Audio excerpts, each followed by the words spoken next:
Like it's a very strange industry and business to be in. Boxing, it can be dark and dingy. If you're not prepared to take the blows and the lows, then don't even think about it. A lot of people will come to your debut, but will they come to your third fight? It tailors off. It got to the third fight, and I was like, hang on a minute, I'm just fucking breaking even. Yeah. So, is this worth it? Like, you mentally, you don't know where to turn to. You're not guaranteed a shot. You're not even guaranteed a title. You got to earn that shit. I think I've got British in me. Realistically. Do you know what I mean? Every fighter obviously has their dreams. Egotistically, world level. Everyone. So people need to realise, I told everyone I was going to do that. So you've got to talk it into existence. Like, talk it into reality, and I've done that. And that's a very proud thing for me personally, to be able to show people, like, scream from the rooftops what you're going to do. Like, Unchained Minds, tell people, let people know where you're going. Like,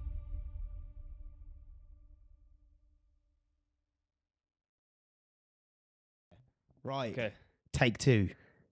Frankie, you're back with us, but we've rebranded. Yeah, Unchained Minds. Love that. Yeah.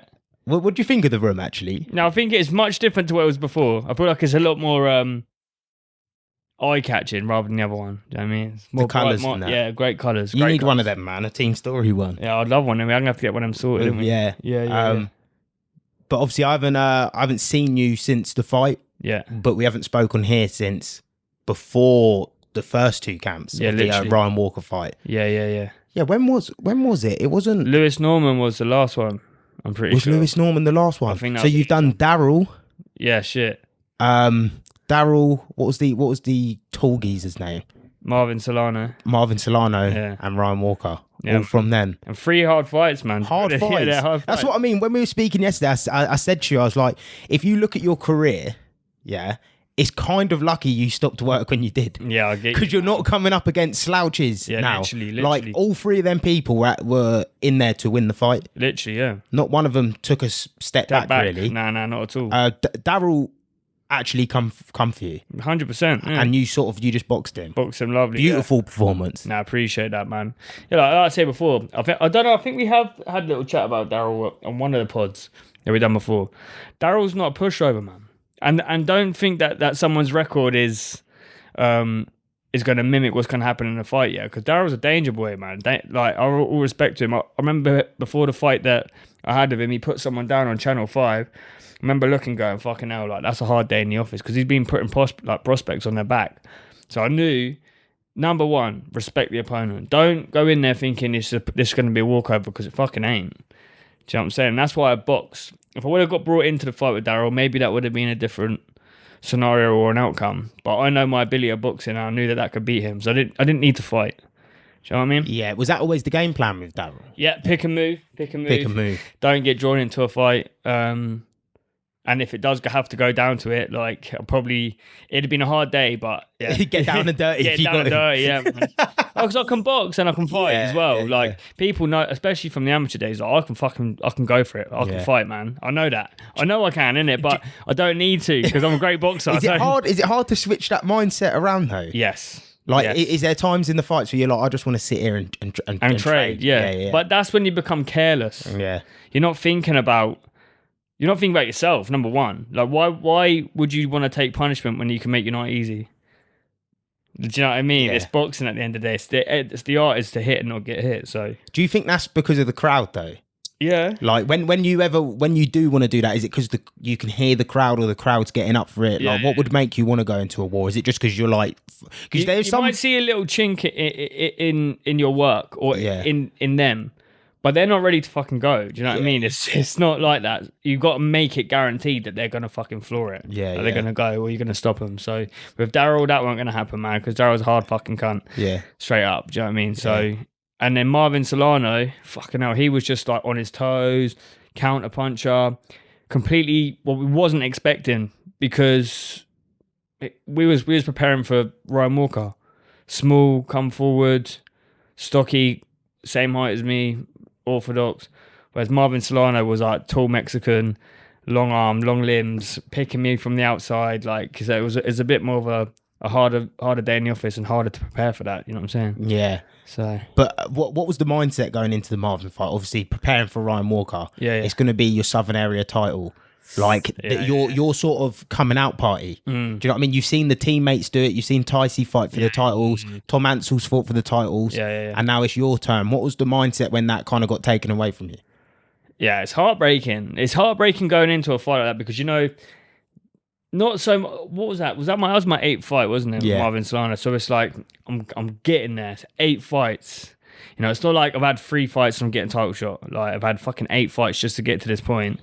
And still no title in the line. I've still got to fight this Marvin Salas guy. Again, 24-12 his record was. So he had a winning record and he boxed some really good guys from, I think he's from Antigua.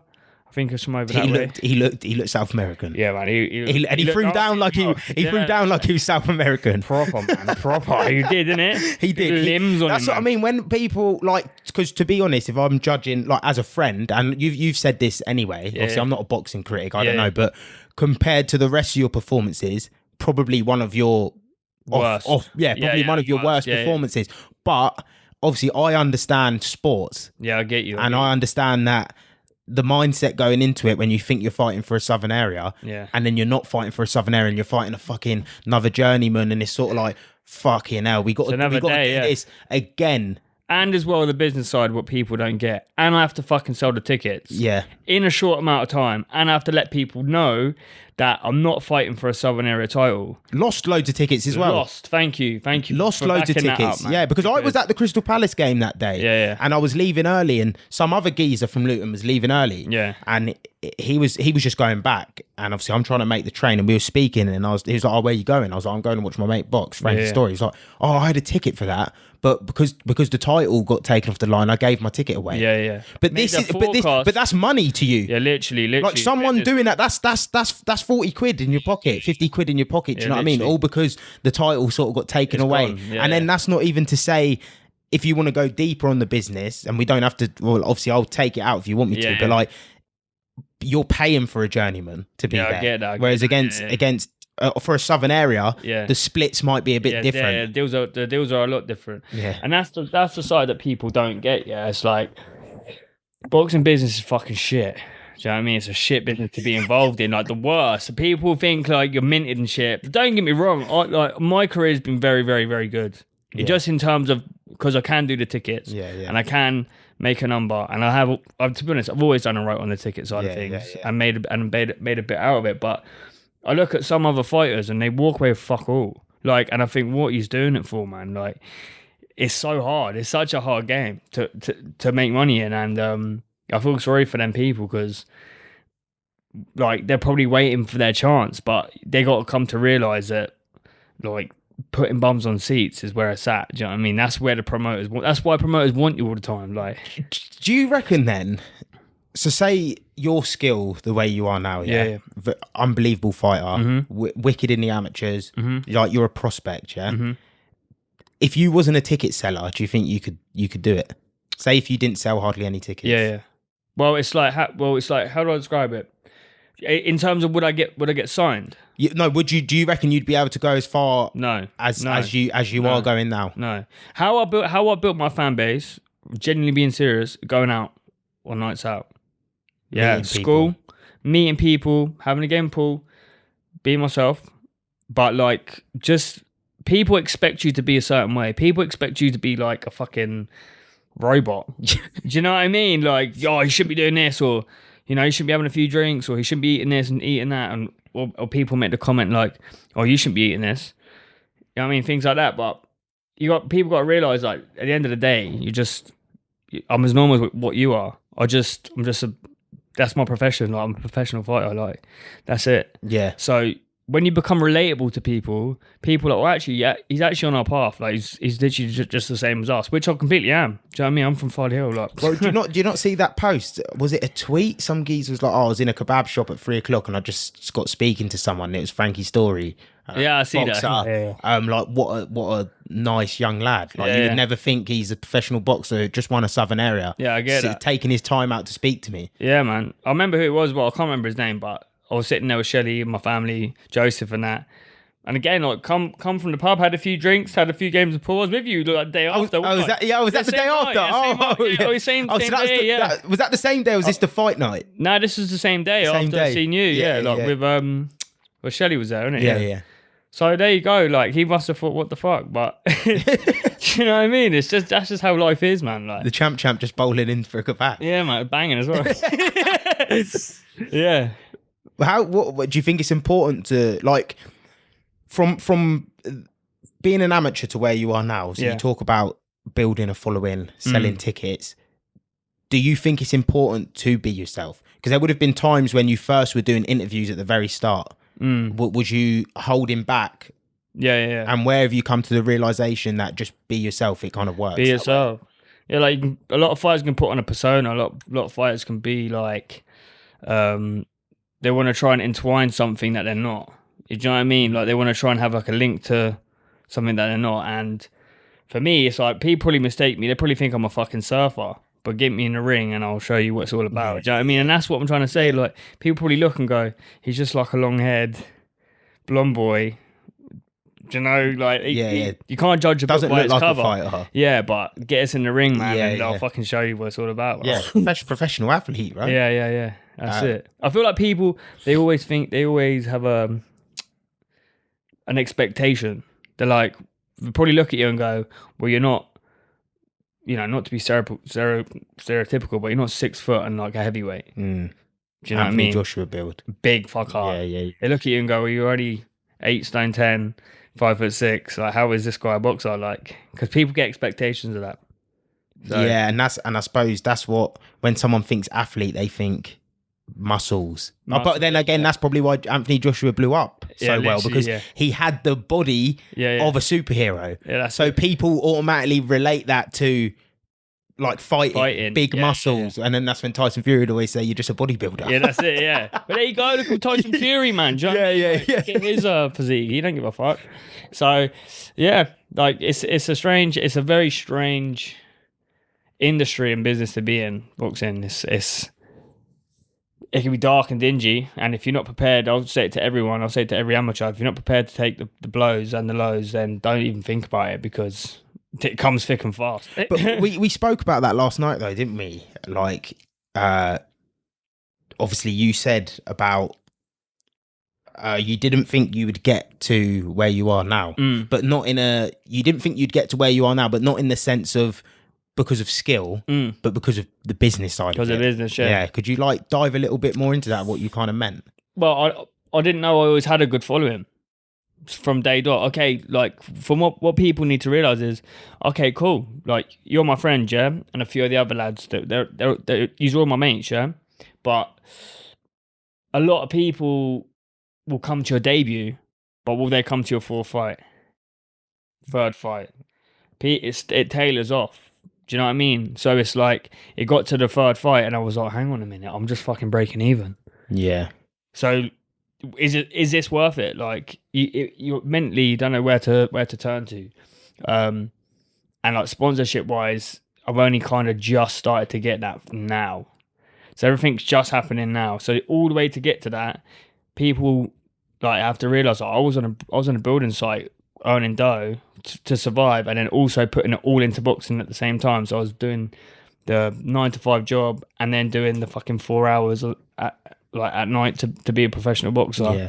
And that's what it's taken for me just to get to this point. And there's been loads of times, even back then on site, where I'm like, fuck this, man. Might as well just be a fucking bricklayer. Do you know what I mean? Mentally it's hard, because you've got to think, I don't know if it's going to pay off. So you just got to keep pushing. Keep fucking pushing through the walls, man. So like making a bet on yourself. Literally on yourself. Yeah. Because nothing's guaranteed in boxing. You're not guaranteed a shot. You're not even guaranteed a title. You got to earn that shit. Like you got to earn that, man. So yeah. And especially from the people looking in on the outside, they probably think, oh, like the champion. But for me, just to get that, like, was a fucking slog. Yeah. I'm not from no financially stable background. Like, we're from pretty much fuck all. Like, we're all from trades. Like, we're just hardworking people. And for me to get that, it was a proud moment to be like, fucking anyone can do this, man. Yeah. Especially my friends. I want to show my friends as well. Like, you boys can do this, man. Do you know what I mean? Everyone can do this. Yeah. So I'm no different to any of you. So was that a make or break moment then when you quit work? I just thought, fuck it, I'm gonna take the jump, man. Do you think you would have, if you were still working now, you'd have fought for a Southern Arrow? No. Because how the fuck can you train for a 10-round fight? Yeah, and then be on a building site for fucking 8 hours.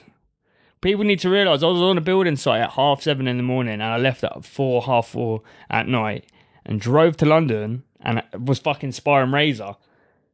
I would walk in my dirty work clothes, like my work boots on, muck all over me, muck in my ear, and just get changed. Boom. You can't do that fucking for 10 rounds, man. Nah, I kill you. 6 rounds was alright, and then after that I was like, fuck this, I just got to pack it in and make the jump. And I feel like a lot of people are scared to like make the jump. I just thought, fuck it, man. Like time will tell. Is that a self-belief thing, do you think? Like, have you always believed in yourself a lot? All the time. What fight is an individual sport? That's why I tell all the lads at Luton Town Boxing Club, like, don't come in here thinking that everyone's your teammate, because they're not in here. When you leave, you're all friends. When you're in here, you're on your own, man. Do you know what I mean? It's an individual sport. Like, there's no substitutions in here. Yeah, you want to be subbed, the door's there, man. Like, you leave. Do you know what I mean? If you have a bad day in the office, there's no substitution to come on and say, right, you know what? Yeah, I'm gonna put you on for fucking Joseph or whoever, because no one's coming in there for you. Like, you have a bad day, you're gonna get hurt. Yeah. And that's what I drill into a lot of the amateurs at Luton as well. So, did you ever doubt yourself about making it to the level you're at now from a skill standpoint? No, never. Nah, never. I think I've got British in me, realistically. Do you know what I mean? Every fighter obviously has their dreams. Egotistically, world level. Everyone wants to be world level. My dreams, definitely British. English, I reckon I could do nicely. Southern Air, I've done it. 2 more to go, and I'm fucking British champion. And that's where I want to be at, man. So do you think well, I remember you said this to me actually in the documentary as well, that you like to set, you like to set goals, but you like to set reachable goals. Realistic goals. Yeah. Realistic goals. Anything above that is a bonus. So, for example, I said, right, any title I want to get from my mum, yeah? Any title. So whether that was like, that could have been a white collar title, but it still would have meant a lot to me. Do you know what I mean? Obviously not, but I'm pro now. But like, just for me to get to a Southern area is a massive thing, personally. So anything above that now is a bonus. Yeah, I mean, it's a bonus. So... Yeah, speaking, obviously, you mentioned your mum there. Mikey had a question. Obviously, he couldn't be here today. Yeah. But he had a question. It was, what's the feeling like winning a title and doing the thing you told your mum you were going to do? Yeah, sick. And told everyone I was going to do. So people need to realise, I told everyone I was going to do that. So you've got to talk it into existence, like talk it into reality, and I've done that.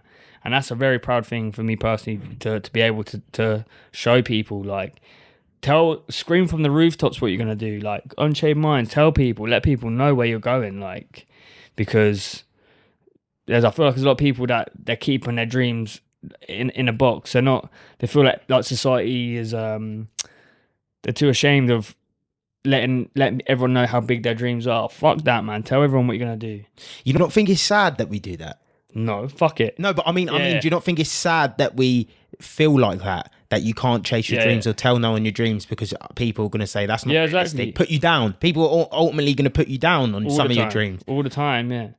But that's, from my point of view, how I've overcome that, like, this going back to my mum, like, so I lost my mum when I was 20, tragically. You know that as well, tragically. So I had to grow up young. I had to grow up fast. I didn't have that choice to. Do you know what I mean? So it was like, why would I listen to other people who haven't had that experience in their life? Like, so it was like, well, fuck it. I'm gonna think what I'm gonna think. I'm gonna do what I want to do.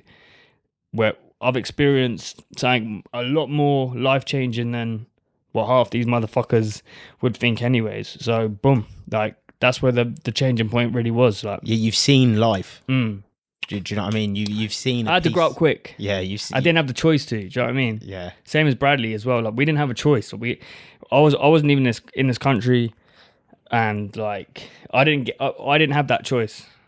Just like that got put on me. I was a kid then as well, man. Like I was 18, but mentally I was a kid. As soon as that happened, it was like boom, like you had to turn into a man. So I'm gonna be a dad. So yeah, and if you look at your life from then, like you like I was saying it to someone the other day. I was saying it to you actually, you and Des. Yeah. You're not a 25-year-old kid. Yeah, you're a 28, 29-year-old. You carry yourself like a man. Yeah, you don't carry yourself like a kid. Do you know what I mean? No one's folding your washing up and putting it on exactly. bed for you. So I'm talking about. Do you know what I mean? No one's picking up the Hoover and you drop something on the floor and hoovering it for you. You get me? Yeah. So that's the point I'm trying to make. Is like, I had to fend for myself at 20. Like, although I had my dad, like he was in the same fucking boat as us. There was no mum there to cook us dinner or nothing. We had to fucking. Our life went from having a family to.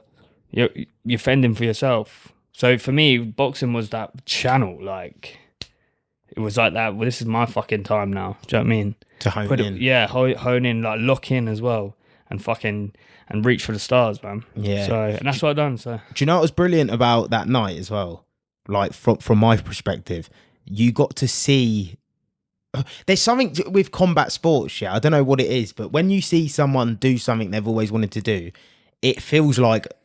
It's your goal, but it feels like you've watched your friend achieve their ultimate goal. Yeah, I get that. Like, I've watched you, like you're holding this belt, something you've worked the last 12 years. Yeah, 12 years to do. Yeah.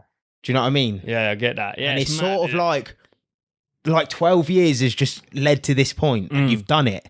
Yeah, you've done it. Yeah. Like it's that for me was like a proud moment. Like I got to sit there, I was like, wow, I've just seen my mate actually accomplish their dreams. Yeah, man. And then it makes you think like, well, what are my dreams? What do I want to do? Like you start questioning it. You start questioning it for yourself, which is a good thing. It's a beautiful thing. Yeah. Like, and I just hope maybe people out there that are watching who were there, like, did you get them? Like, comment down below. Did you get them same feelings? Did it make you question things you're doing? Like, because there would be people there who are not really chasing a goal, who haven't really found their purpose yet in life. Because obviously everyone finds a purpose at different points. Of course. And maybe that was a kickstart for someone to say like, whoa, like what am I? What am I doing? Like what's mine? Like I had it. I had it. Do you know what I mean? So I'm talking from personal experience. Yeah, I'm not like pushing anyone down or knocking anyone. Like I'm talking. Like I even sat there and was like, wow, like. Yeah, that's mad. What are my goals? Like I wanna feel that. Yeah, I hear that. Do you know what I mean? But again, like we had this conversation, and it's something very important to touch on to people. It's like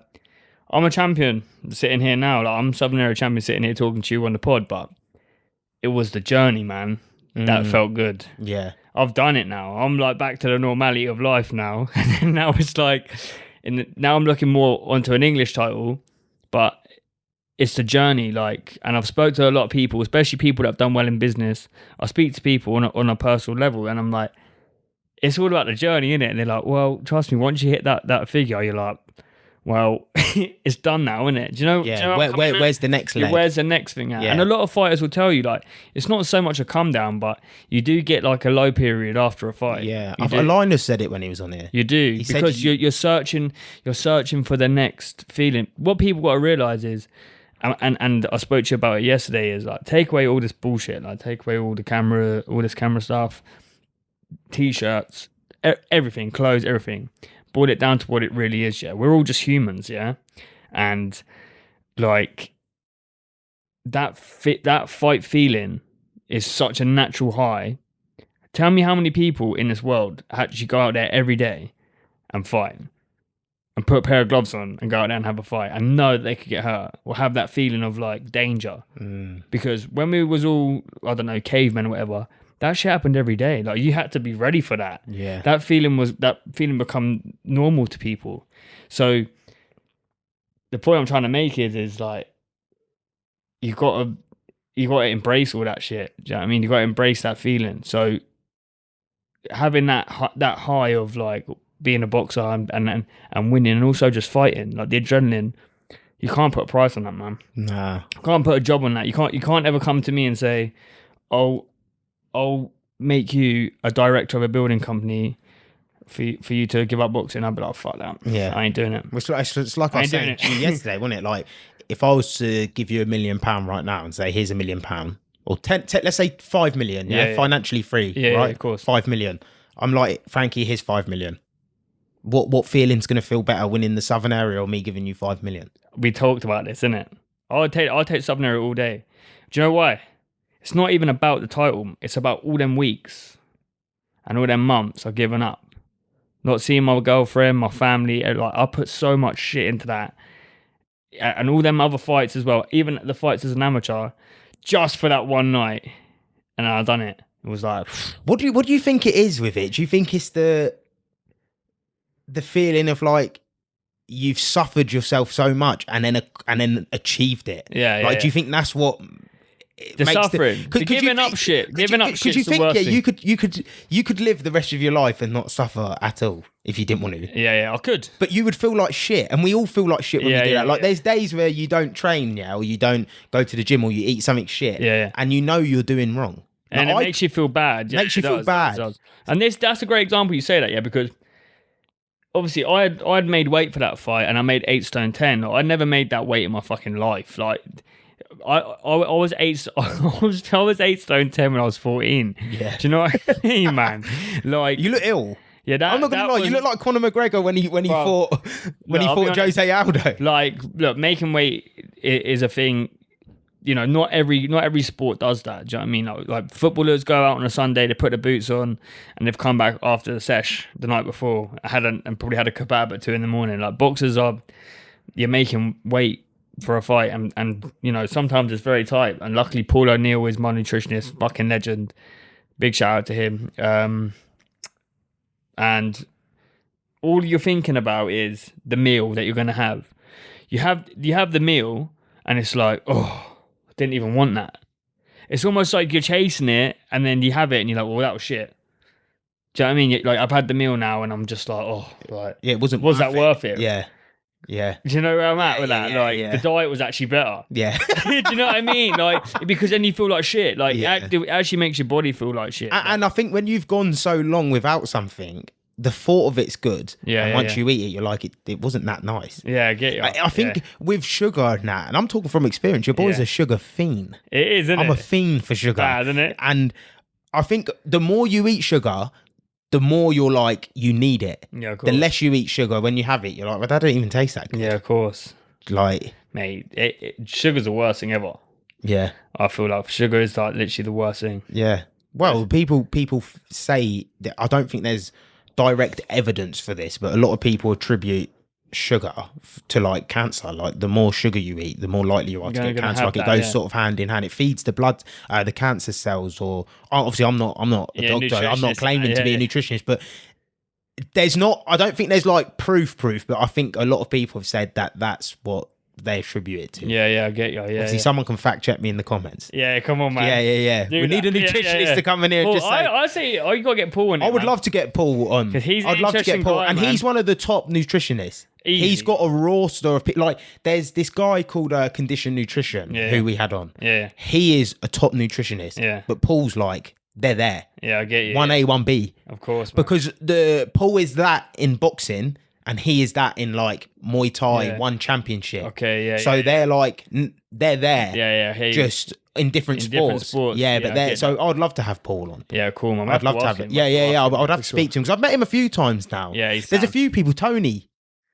don't like chatting, man. Tony will laugh at He don't, but he does. When you, he's interested. I've spoke to Tony. Yeah, I've gone with you to Pug. Yeah, and you've been getting changed. I've had like 20-30 minute conversations with Tony. Yeah. Interesting guy. The way he looks at boxing changed my whole perspective on boxing. Changed my whole perspective because it made me realise about the business in boxing. More than like how it's the fighter will fight anyone. I could say to you tomorrow, Frankie, you're fighting Dennis McCann. It's not for anything, and you're getting paid $2,000. And then you would do it. Yeah, we'll go up there and do it. If I'd said that's most the offer, fighter would do that, wouldn't they? Most fighters would. Like, if you're going to have a war, at least get paid for having the war, or at least get a belt for having the war. But that's basically just like a hard sparring session. for nothing, for no gain. In them fucking small gloves. Yeah, and I didn't think of it like that. I thought, well, if you're going to be the champ, you beat everyone. Yeah, literally. But I didn't think of it like, oh, no, there is more of a... That does make sense. Like, why risk it for nothing? Yeah, I get you. Yeah, it has to be risk and reward, isn't it? Yeah, that's it for sure. Yeah. Whereas, like, that fight with Ryan... Mate, what, like, all hats off to Ryan, man. Do you know what I mean? Ryan's been a champion before. He's had some really tough fights in the past. So me going into that fight was like fucking all out. Like, there's something on the line here. And it does put a fire in your stomach as well. It's like, this ain't just a fucking 6 rounder. Like, this is 10 rounds. Like, half an hour. And it went the full 10 rounds. So that's what people got to realise, man. Like, it's fucking 3 minutes. 10 times 3 is 30. So it's half an hour fighting and it's intense. Yeah, I did obviously want to talk about the changing room and the atmosphere.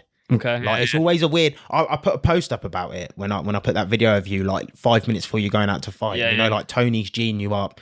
No one's saying nothing, but there's no negativity. There's no sort of, oh, what about if he does this? It's just good, positive words. Like, what is your... From the fighter's perspective, what is your actual mindset in their moments? Like, 5 minutes before you're about to walk. Get me the fuck out there, man.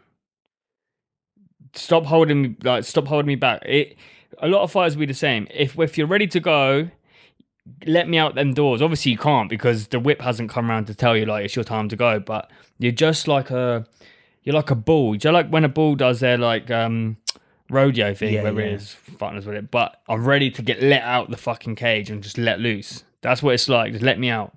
So obviously they're trying to just calm me down, telling me just try and think straight. Whereas in my head, it's like, get me the fuck out of there. Like, I'm just ready to explode, basically. So they're just like telling me to just calm. Like, you're born to do this. You don't know anything else. Everything's obviously positive, and it does obviously help the fighters. And having good people in your change room, people that you trust. I don't know about anyone else in professional boxing, but I've seen some people in a change room and they're getting their hands wrapped by people they don't even fucking know. Like, I couldn't have that, man. My team is like that. Do you know what I mean? And now obviously you're part of it as well. Do you know what I mean? For me. So it's good to have them familiar faces there. Yeah. And, it does definitely, shine a light on the fighter and their emotions as well, for sure. Yeah. Do you know what I mean? But that's what I mean. Like, obviously, I'm so grateful you let me in. Like, I'm so grateful you're happy for me to be in there with you. You're giving me good water, though, I'll be honest. Well, mate, I tell everyone that story. Yeah. I'm giving this guy water, because there's no one. Obviously, Tony's got the gloves on. There's no one else there, and you're like water, and I'm pouring it, and man's like, trying to eat the bottle, bruv. Like, he's like, more. Because I remember Reese done it in your other fight where we were filming it, and it was a squirty bottle, and he squirted it right down your throat, and you started choking. Yeah. And I was thinking, shit, man. Like, so I'm pouring this water, and you're like, more. Chewing the bottle. And then you go to me, more. And I'm like, fucking hell, bro. Like, relax, yeah? Because what you'll realise, especially when you're in a fighting situation, your mouth goes dry. Yeah. It's not that you're dehydrated. I was very much hydrated. Nervous. Your mouth goes dry, man. Happens to me before. I know it's on a whole different level, but before football. Is it? I have to just rinse and spit. Because I don't like drinking too much in case I need a piss. Yeah, I get that. I like drinking way before. Like 2 hours before. Yeah. If I'll stop drinking like an hour and a half before I'm about to play. Yeah, I hear you. Well, obviously, I remember you in the change rooms. Obviously, once your hands are taped, that's it. And that was another thing it's good to touch on, the inspectors, like... I never had an inspector in my life for a fight, Oh, 1 minute. We will go on to that. Let me just come back to what I was about to finish before, because we're going to go way off topic. Being a part of, like, not being a part of the team, but being in the change room. And you sort of being like, I want you to stay in here.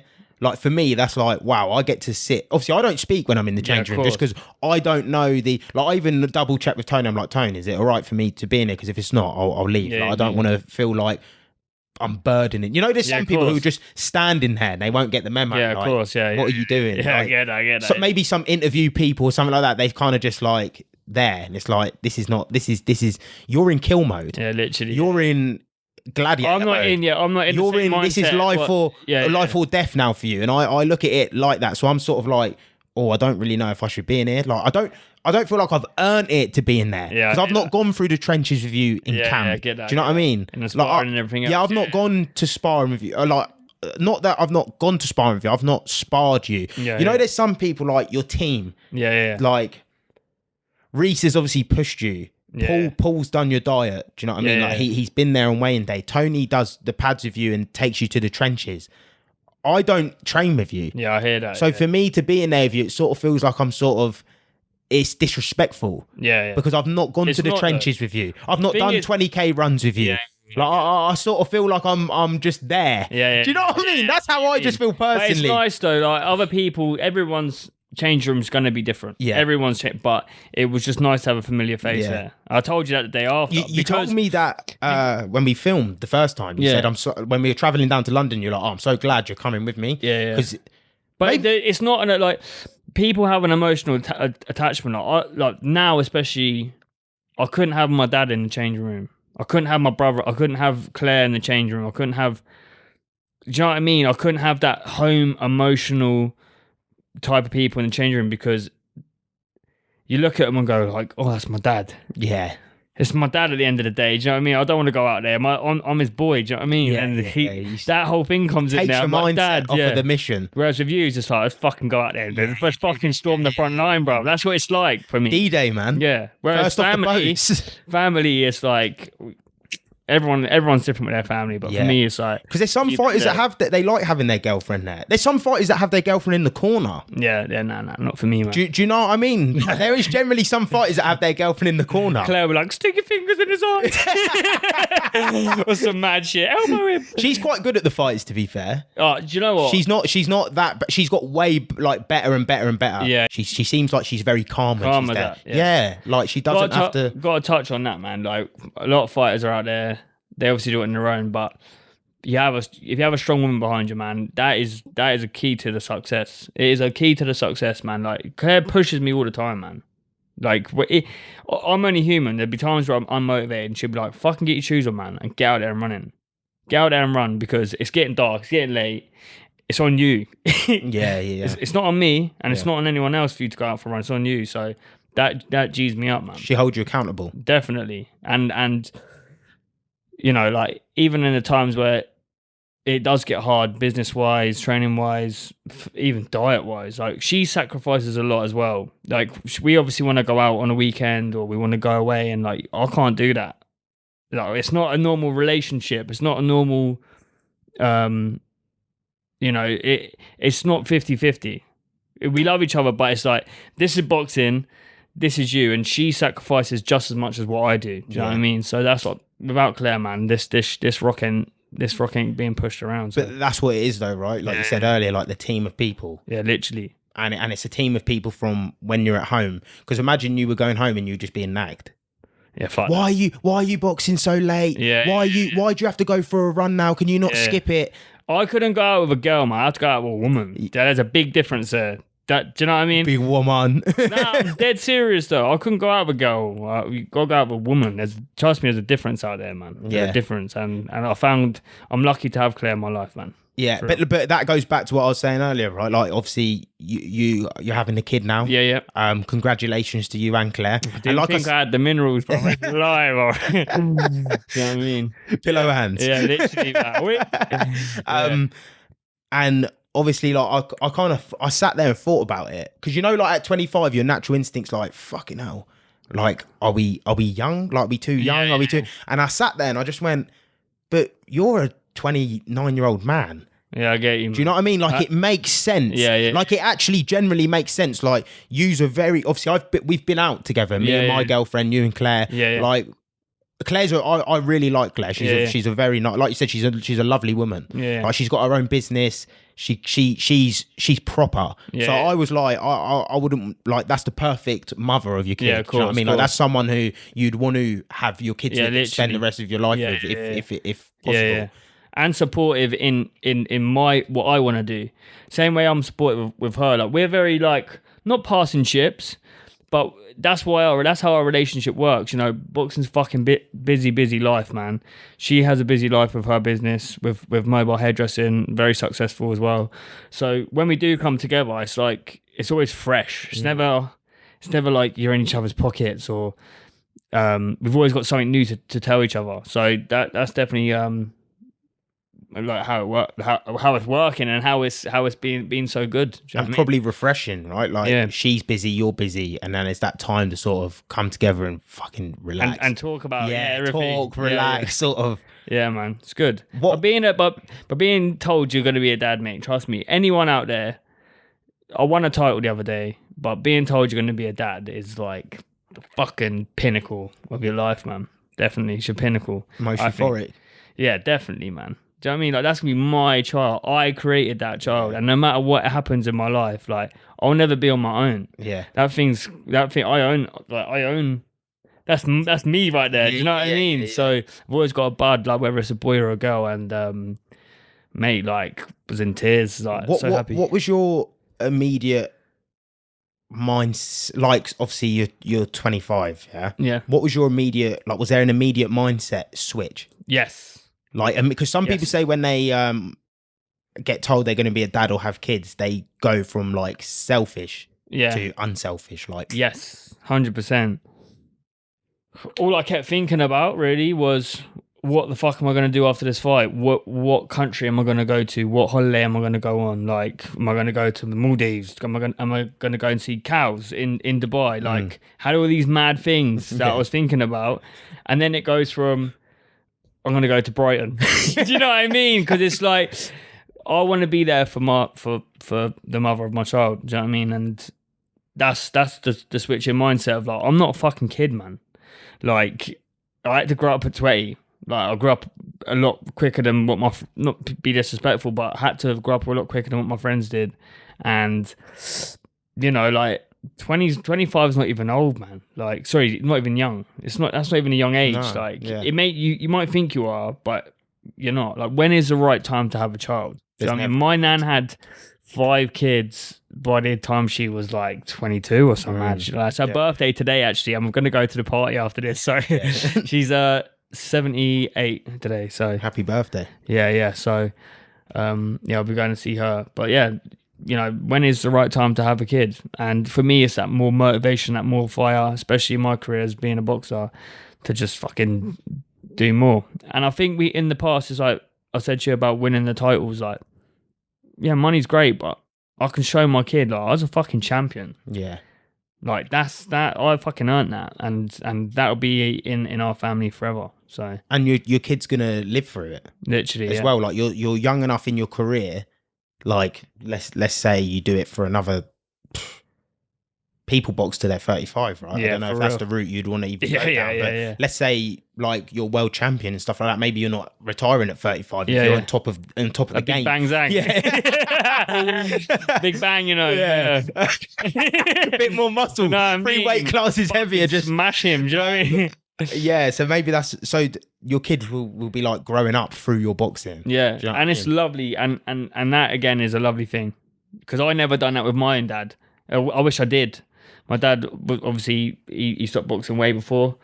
But yeah, it'd be good to have him at a fight. That would be another goal, another thing to tick off the wish list. So yeah.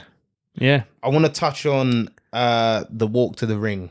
We spoke last night. You said there's something about when you walk to the ring. It's sort of, I'll let you explain it fully, but you said there's a feeling you get, sort of like you're just being unshackled, free. Yeah. Most free self. Like, I feel like a lot of people, like, you go to work, you don't want to be there. Like, you've got a boss, you've got someone to tell you what you got to do. Like, you're going to earn this much money, you're going to go and get me the fucking, fuck that shit, I'm the boss. Yeah, I'm going to do what I'm going to do. I own this fucking show, I own this, I'm going to fucking show everyone what I'm about. And I just feel like the society, like the pressures of the society just fucking come off you, and all the chains come off you, and it's like, this is my time. Like, you feel free inside the boxing ring, and it's like everything's clear now. You know, I'm more nervous doing the ring walk rather than actually being in the ring. And Tyson will tell you the same. Like, once you get in the ring, it's like, I'm fine. Everything else around you, that's when you feel the most like jittery, a bit nervous, weigh-ins and stuff like that. When you're in the ring, it's like, right, it's cool. Let's just look at each other and get down to business. Like. So, do you enjoy the ring walk? When they play my song, I do. You know what I mean? Wrong song. Come out to some, I don't know what the fuck that was, man. Radio 1, Bashment Bang. Yeah. I just thought, what is this? But when it's time to go, it's time to go. And didn't throw you off either. Nah. Like someone was saying, it might have been Mikey. He said to me, like, oh, that could have thrown someone off. Yeah. This ain't my song. Yeah, like, I did think that. What is the song? Is that me? Are they telling me to come out or are they just playing music? Yeah, it is. Another fighter. Oh, I'll fucking go back to the change room there, man. Put my stuff on it. So, yeah, man, it feels good. You feel free. Like, you don't feel... like, not everyone can do that. You feel it special. It's a special thing. Yeah. Not everyone can experience that. No. You know and most people won't experience that. So what me and Tyson we always talk about, it's like sometimes it's like the 1 or 2% club. Like not everyone's ever going to experience that in their life. You know what I mean? Especially in front of like a big home crowd. And you have to perform as well, man. It's not just like the ring walk. Like you have to fucking perform. So is the pressure for you more on like winning and losing, or is it about just trying your best? Performing. I want to perform. Whether I win or lose, obviously we want to win. Everyone wants to win. But like, if I perform, then 9 times out of 10 I am going to win. But if I don't perform, it's a fucking long day because you've got to try and claw it all back. And you've got to try and reset, go back to basics, and then try and build up and try and get the performance back. So, yeah, performing, man. It's a business. It's an entertainment. That's what people want to see. They want to see you perform and box well. Yeah. They don't just want to see, simple boxing. Do you know what I mean? They want to entertain, like. Obviously, touching on performing as well. Your best fight to date. You reckon? Ryan Walker fight. Yeah, I think it's your best fight to date. Yeah. I need to see it back though, because I thought your Louis Norman performance was unbelievable. I come out the blocks faster on that fight. I did come out. Yeah, but it didn't last long. Yeah. But like the performance for how long it lasted was like you were punch perfect. Yeah. Well, obviously, that's why you got the stoppage. Yeah, but like you said yesterday, styles make fights. Yeah, literally. Some people are more open, some people not more open. Yeah. I hear you. But like, how do you actually think personally you performed? Like when you think back of the fight. But that's to do with preparation and self-confidence and all the self-belief of like, I'm not having, no disrespect to Ryan, do you know what I mean? I'm not having him take what I've been training for God knows how long for. I'm not having him take what's mine. And that's what it comes down to at the end of the day. I said to you before, it's about how much big pair of these you got. And if you're willing to do the mileage and willing to put in the work, like it's inevitable, isn't it? Do you know what I mean? Do you think you have to have an ego to get far in whatever you want to do? Definitely. You got it. Why? I'm not going to be a farmer, right? Yeah, and be like, yeah, you know what? I'm not the best farmer, but I'm just going to give it a go. Yeah. Fuck that. If I'm doing something, I'm doing it all the way. Yeah. I'm not just to partake in it. Do you think that's what puts you in the 1% club though? Who knows? The other fighters are... Because I even think of it from my perspective. Do I think like that sometimes? I think I'm the best. Like, every day I wake up. Claire, this is a good example, yeah? Every day I go in my car, yeah? This is something probably great for the pod, yeah? I get in my car, I turn the music up loud, and I fucking shout, I am the man. Every day. I do the same thing every single day. Turn the music up and just scream. I'm like, fucking man. Like, do the windows down. Like, just let everyone know, like, I'm here. Like, I'm alive, bruv. Where did the self-confidence come from, though? Was that just something you've always had? Or is it a switch that went, like, what do you remember? Probably getting over that stuff in the counsellor's office, man. Yeah. Do you remember I told you about that? Trauma then. Trauma. It's like these things that happen in everyday life now. Unless I call it tsunamis and I call them waves. Traumas are tsunamis, yeah? Mate, there's waves come and go, man. Do you know what I mean? But tsunamis, mate, they wreck. And it takes a long time to rebuild after them. Yeah. So, like I say, I always look back on my life every day I wake up and I look back and I'm like, whatever comes today comes, like... Unless it puts me on my arse, then... Has that mindset... Because I've never heard someone see it as that, and that's a good way of seeing it, like tsunamis and waves. Has having that mindset sort of helped you have less tsunamis? All the time, like, do you manage it? Yeah, do you... Like everyone's human, yeah? Some people have good days and some people have bad days, but it's all about managing the emotions. Like, imagine you get... Like, you're about to have a fight with someone. You have to as well. How do you deal with that? If something happens with you and your sibling or something, or it's about to kick off in the pub or something, you get that feeling, of like fucking anxious, hell, anxiety. This is on top, or like, imagine having that times 100, and then you have to be able to. Yeah, because I think there's a difference as well with having a fight in a boozer where it's kicked off and it's instinct. To you're fighting tomorrow at 3 p.m. and against this guy over here who knows who equally wants to fight you as much as you want to fight him. 3 o'clock tomorrow. See you there, mate. Yeah, of course. Like it's a different. Like I've never felt something like that. So I can't speak on it. I know that the thought of it makes me feel anxious. Yeah, I get you. Yeah. Do you know what I mean? Like shit could go down, kind of thing. Yeah. Like it makes me feel like, oh, that's not a feeling. Feeling like that's like not a natural thing. Yeah, that's not a. So a lot of it is like that self-belief is number one, experience, definitely just experience. Like number two, self-confidence and self-belief. Like I have done the work in here. It's 100%. Like I have done everything I could possibly do to win this fight. Sparring, running, groundwork, diet. I haven't cut no corners. So my self-belief is, it's 100 miles an hour. I'm fucking ready for this fight. If I'm 99.999%, you've still got that small chance, and that's when the doubts start to come in. And every fight will tell you the same. You don't want to be in that change room going, fuck, I wish I'd done that run. Have you ever felt like that? Nah. Never. Because my dad's always instilled it into me, like, no stone unturned, son. Like, in anything you do. Do you know what I mean? Give it 100%, man. Don't be one of these people that are just partaking, like you're here to fucking do a job, man. Like, do you know what I mean? This isn't turn up to work and doss around. Like you got to fucking put the work in, man. Yeah. What would you, obviously you've been through two traumas, like to people that would cripple them for the rest of their life. Two of the experiences you've gone through, obviously we don't have to say what, because you go back and watch a documentary, of course. Go back and listen to recent pods. But what do you have advice for anyone who's going through it? Because you see nowadays where it's like, oh, let's all speak about our problems. I'm allowed to feel shit. I'm allowed to sit in bed all day. That's fine. Like what's your opinions on that? And do you actually have advice for anyone going through anything like that? Get up and move, man. Do you know what I mean? Get up and move, and shit gets better. Like the only time heals people, and like we all have feelings. You know what I mean? We're all human. We all have different feelings. It's just always about how you're managing them. Do you know what I mean? And obviously speaking's obviously number one is a good thing to do. That's first of all, but also admitting that there's something not right. Got to admit something's not right. If there's people watching this and they're not admitting their problem, or problems or whatever the fuck's going down, then you ain't gonna it ain't gonna turn out good, man. Just put it that way. It ain't gonna turn out good. Yeah, you have to want to. It's all down to you at the end of the day. I go down to an individual. There's a lot of people that want everyone to hug them. But you have to be the one to hug yourself sometimes, you know what I mean? And say, right, this is time for me to change. And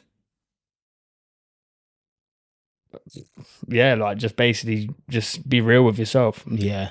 You know what I mean? There's a lot of people that are fake of themselves to make their problem go away. But when you're real with yourself, you're real with every day. Like, do you know what I mean? Do you not think it's crazy that like you're in your own head 24 hours a day for however long even when you're dreaming, you're in your own head. But for however long you're awake for, you're in your own head. And the amount you'll lie to yourself throughout a day, like the amount you'll tell you, like you said, be real with yourself. How many real, honest conversations do you have with yourself on a daily basis? It depends, innit? It depends, yeah. Like, do you know? I'm not saying name them, but I mean just like think about it. For example, like I'd say a real conversation is like, I'm going to go to the shop and buy a chocolate bar because I'm hungry. Yeah, I get you. Yeah, but then don't do that. Why would you do that? Yeah. You shouldn't eat that. That's a real conversation. Like, how many, like... Yeah, I know. You ain't sitting there going, something Diaz, yeah, you're good, yeah, fucking yeah, like... You're not having, like, jokes with yourself either. No, it's like, they're always real combos. Yeah, I get but you don't think about it like that. Like, but from, like, a trauma perspective, you don't...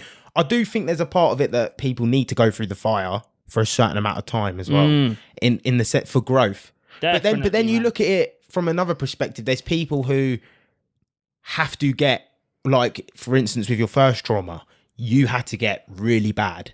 Before it got happen. Better. It's like something had to push you over the edge to the last time where you were like, no more. I can't do this anymore. I need to go sort it out. So I do think there's people who need to go through that for yourself, because your parents could tell you for your whole life, your friends could tell you, someone even that's been through that could tell you, don't do that.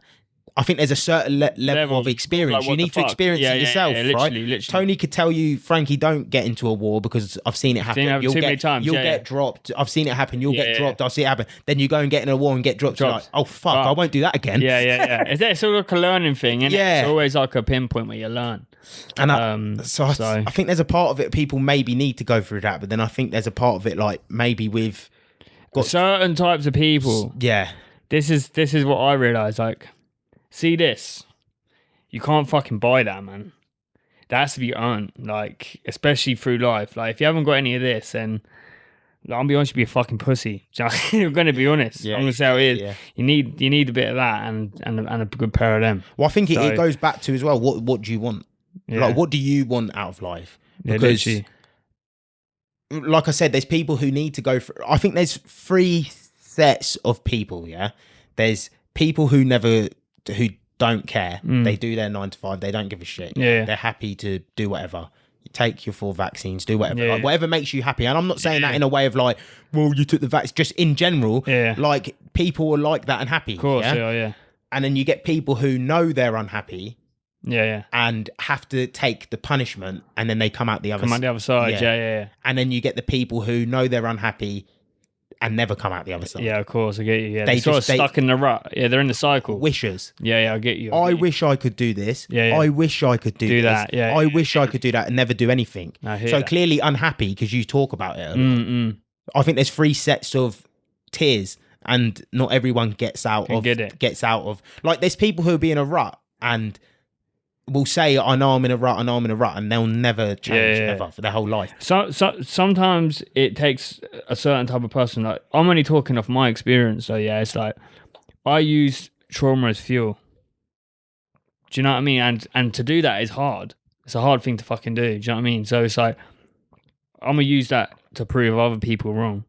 And some people, that thought of doing that is too much to handle. Like, I couldn't do that because, you know, that's just too much for me to do. It just feels too complex and stuff like that. But from the individual point of it, it's like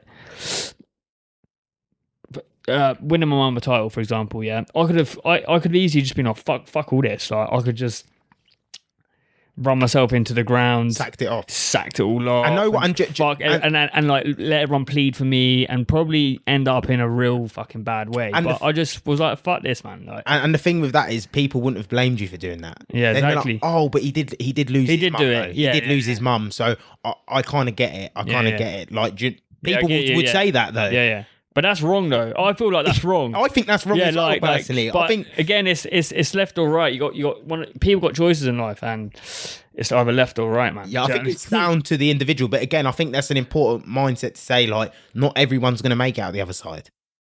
But then that's the beautiful thing about this life. Yeah. Do you know what I mean? Not everyone can make it. Yeah, I get it. It takes a certain breed of people to achieve their goal. Yeah, it takes a certain breed of people to put themselves out there in front of the whole world when they're feeling vulnerable. Yeah, it takes a certain breed of person to do all these things. Not everyone can do it, I think, but that's what makes them little moments special. If everyone was achieving their dreams every single day, every single person you knew achieved their dreams, it wouldn't be special. It wouldn't be a special life. It wouldn't be special. I just feel like, as humans, like, you know, that comfort zone, like, that comfort zone is a piece of shit. Is a piece of shit. And anyone that likes to live in a comfort zone, that's the reason why you're unhappy sometimes. And like I said, it's that journey of, like, you're gonna make it, or you make your dream, or you do your dream and you achieve something. What you realise when you get there, it's like, well, actually the journey was the good bit, and all the hard bit was what was actually enjoyable. Yeah. Now I'm in the comfort zone. Fuck it, let's go again. Do you know what I mean? It's like, it's never ending. There's never an ending goal. Like, this never ends. No. It never ends, man. That is like, fucking never ends, man. Like, I think people think that there's going to be a stage of their life where they're just happy and it's done. It ain't. Rain always says it. He goes, if you stop, you're dead. Literally, man. When you stop, you're dead. Yeah, it is. Just like to take this time to shout out our sponsors at Prime MMA. If you're looking to enhance your MMA skills and learn by one of the best coaches around, head over to Prime MMA now. It's as easy as clicking the link in their bio, selecting your class, selecting your purchase type, putting your email in, and then purchasing.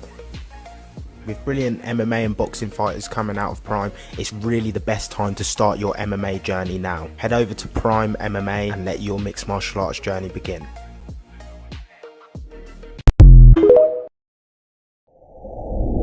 How was Tony with you, with your performance, the Ryan Walker performance? Yeah, happy, man. Happy. Everyone was buzzing, man. Yeah. Even like Dom was buzzing. Everyone back in the change room was buzzing. So pulled the plan off. So yeah, the plan paid off. Do you know what I mean? And all them hard-earned weeks, especially from the Marvin Salas fight, they all come into play and we got the job done. I think the score was like 99-91. Yeah. But again, like I said to you on the phone yesterday, that didn't dictate the fight. Like Walker was still in the fight at the end of it. So I was obviously winning the rounds well.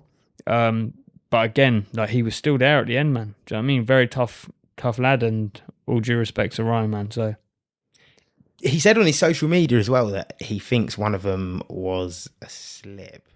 No, it was a knockdown. He should have got a knockdown. Do you know what happened? He slipped over the ref's foot. Did you see it? Yeah, but I think the angle his friend filmed it at was you were face on, so the ref was behind you. So you couldn't see the ref's foot under your foot. Yeah, but the angle, I was from the side, so I see the ref's foot was under and he pulled his foot and you stood on his foot as he pulled it. Yeah. And that's why he obviously didn't give the knockdown. But even if he did give the knockdown, it wouldn't have mattered. Yeah, well, like you won by 7 rounds, so it generally wouldn't have mattered anyway. Yeah, it's mad. Them 10 rounds though, man. Trust me, it's a long day. Game changer. It's a long day, man. Yeah. It's a long day. Yeah. 6 rounds was tough. 8 rounds obviously tough. 10 rounds. That's when you start questioning yourself. Yeah. And you start questioning, do I still want to do this boxing? Was it the first time in a fight you felt like fucked? You know, nah. No, you know where like there'll be games of football you're playing, you're like, fucking hell, I feel fucked. Yeah. I wanna come off. Like, it's the pace pushing. I'm fit. I'm a very, very fit athlete, man. Do you know what I mean? I am, and I know the limits I can be pushed at. But I just remember being in like them last 30 seconds, being like, if I'm feeling it, man, he has to be feeling it as well. Yeah, do you know what I mean? You're both feeling it, so it's all down to the bite of the gum shield, really, and just see who can do it. I remember there was a point, I think it was in the last round, and I was like, in my head, like, don't fucking throw it away. Don't throw it away. Don't do nothing stupid now. Because I knew I was near, like, but then, like, I think it was up the last 3 minutes. I just kept saying, like, just fucking The funny thing is, you were saying that in your head, but you were going for him in the last round. Is it? Yeah. Like, I looked at the last round and thought, shit. It's like, step back, man. Like, step back. Like, I don't know. You were like trying to walk him down. Yeah, I know. Like, meeting him in the middle. Hermano versus Hermano. Meet in the middle. Mexican style, but yeah. I guess like that though. Sometimes the boxing goes out the window. Yeah. In them last rounds, it's like, well, it's fucking 3 minutes. Game on. It's game time. A lot of fighters can relate to that. You know, like when what's his name? Is it Justin Poirier? Is that his name? When he's like brings him into the center. Max Holloway. Yeah. It's like that. It's like, come on, man. Last 10 seconons. Let's go for it. Anything can happen. If and they're exciting times. Tony would have fucking killed me, man. Yeah. You were standing there in at the middle and he'd come in. Fucking Tony would. I guarantee he'd have been going, Frankie. Come over here. Just stand there for a second. Maybe test it in your next fight. That's fun. All right, man. I rock the box. I've got another question, obviously, because you've got things to do. We'll wrap it up. Yeah, that's all good, mate. We've over an hour and anyway. Yeah. Mikey had another question. He said, has there been a mentality shift since winning the title, and has it made you hungrier to get more? Yes, without a doubt. That feeling is, again, like I keep referring it back to being, you can't put a price tag on it. Like, you can do so many things in this life, that you can pay for to give you a buzz. You can pay for a skydive. You can pay to go to a football game and have that feeling, but you can't pay to become a champion. Mm-hmm. You can't do that. Not everyone. You can't just go up and say, "Oh, I want to become a champion." Do you know what I mean? And have it real hard earned. So you're chasing that buzz again. Like, you want that feeling of like, "Fuck, I've done it," and it's all paid off. 12 years. People don't realize, like, I was, as an amateur, I was almost like a nearly man. Like I'd get so far in the ABAs, and then it'd be like I lost in the semi-finals, or I'd get so far in a championship, and sometimes I'd be like near enough in the top 3, and I'd lose in like the first round, and it's like, for fuck's sake, like, is this all worth it? But 12 years took me to just get that, and that's something that I said to all the lads at Luton Town Boxing Club and all the juniors. I had the belt, and I was like, took me fucking 12 years to get this, so don't give up now. Like, this is just a start for you boys. Like, just knuckle down, believe in yourself, and bite down on the gum shield and just keep going, because it's never over. It's never over. It's never a point where you're going to go in your career and you're like, I've made it, like, and there's not an amount of money that's going to go in your bank account and you're going to go, that's it, like, I've done it. So it never ends. Like, you are it. Do you know what I mean? Like, you're it. Like, you are the thing. Like, so it never ends, man. Nah, I wanted to keep going, and even after my career in boxing, I'd always want to just like manage my own fighters, have my own fighters, and that's realistically what I'm trying to do with Storey Boxing. Like, I want to try eventually open up an academy in Luton and get people from disadvantaged backgrounds and kids from knife crime, things like that, and I want to bring them through an academy sort of style process and pick out some good talented kids, because that's where you're going to find them, man. The nitty-gritty kids, man. You are, trust me. I think it's important to have a purpose after as well. Yeah, man. People spiral out of control after their boxing career because there's no purpose, there's no more journey left. Yeah, literally. Like, what do I do? Yeah, I get so that. Having your focus set into other things and sort of having it planned before you're nowhere near the end is like a good, I think it's a good thing. Yeah, it's a good thing. Yeah. You got to always just think about, I've said it before in the pod as well, like the A, B, C, and D. Do you know what I mean? You have to have them different things going on. Not obviously boxing's number one. Boxing's plan A. But I've also got other things in the background that I do and always have sort of done. And it's important to have them because you don't know what's going to around the corner in your boxing career or your health. So, no, yeah. 100%. Thanks for coming on. Nice one, D. It's always my man. I could speak to you for hours, man. I know. I feel like every time we speak, it's never a bullshit conversation. I looked at the phone yesterday. Yeah, I was waiting to get my Pepe's yesterday, and I looked, and it was Claire was messaging me going, "Have you ordered that food yet?" I was like, "No, not yet. Just talking to Diaz." I looked, it was like an hour. I was like, "Fuck." That's what I mean. That's why I was writing bits down from that conversation. Yeah. To re-speak to you about, because I was thinking, bruv, we're doing a pod tomorrow. Yeah. Like, these are good because them sort of conversations you can take points off and refer back to. Because sometimes when you're doing the podcast, you're thinking about loads of other shit. Yeah, I get it. And it's hard to, like, if I was like, I'll remember that for tomorrow, I wouldn't have remembered it. So yeah. having the question, like writing them down, I was like, yeah, I'm going to ask him, because there was a few things yesterday you said. I thought that was a mad combo. It's 40 minutes, bro. It was a good combo, man. I was starving as well. So yeah, it's a pleasure to have you on, man. You're welcome back anytime. Like, for me, speaking to you here is just like speaking to a mate. Yeah, of course. And I feel like there's a lot of knowledge and experience, and the way you deal with things and the things you've been through. I think like they need to be like spoken. Yeah, your voice needs to be heard. Yeah, because you've got a lot of life experience, and I think you can help a lot of people with that life experience. Yeah, of course. So it's almost like you need to be heard. So that's why I love having you. Nice one, man. Having you on. And, cool. We'll have to make some t-shirts soon as well. Yes. Like a collab t-shirt or something. Or I wanted to do them Movida Loca t-shirts. Yeah. So I'm definitely going to try and get them made as well, and we'll put them out. And cool. We'll either donate the profits or something like that. Yeah, cool. Yeah. Sound. Donate the profits to me, mate. But I say that Cherry starts at home, son. Yeah, but I say that. Man. You know, I see him twitch. And all the profits are going to go to Unchained Minds and the lads. No, we'll sort something out, mate. No, that's what's happening. We'll donate percentages, something. Thanks for coming on, people. Make sure you like, subscribe, go follow Frankie. If you're around in the local area, make sure you go and have boxing one-to-ones with him as well. Like, unbelievable teacher. Like, the attention to detail that you have in, you can tell that you care about it. So people, make sure you go do one-to-ones with him, support his journey, be it his next fight. You're looking at a real life superstar in the next 10 years. Do you know what I mean? These episodes might be only banging 1,000 views, but once this man's got a WBC, you're going to be coming back to watch these stories. I'll still see me dancing in the paint, does it? But yeah, thank you for tuning in, people, and peace out. Yeah, thank you, everyone.